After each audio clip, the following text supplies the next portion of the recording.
টাঙ্গাইল এলেঙ্গায় বয়ানে গেলাম, যেই বাসায় খাবারের ব্যবস্থা করেছে, বাড়ি এত সুন্দর, চোখ ধাঁধানো বাড়ি, দেখলেই কলিজা ঠান্ডা হয়ে যায়।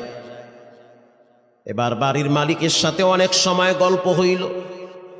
বাড়ির মালিক বলতে আছে, হুজুর আমি কাঁচা তরকারি বিক্রি করতাম, কাঁচা তরকারি বিক্রি করে করে আমার পেট চালাইতাম, কাঁচা তরকারি বিক্রি করে এত দামি বাড়ি কেমনে বানাইছেন? এক কথায় তার উত্তর হলো, তিনি বলল যে আমার রব আমাকে এই নিয়ামত দান করেছে, অল্পের ভিতরে বরকত বাড়ায়া দিছে। আমি বললাম কেমনে এই বরকত আসলো, কোন রাস্তা দিয়া? তিনি জবাব দিতেছে, প্রতিদিন সকালবেলা আমি সবজি কেনার জন্য গ্রামে যাই। কষ্ট হয় আপনাদের? সবজি, কাঁচা তরকারি, কদু, ঝিঙ্গা, তুরই, বড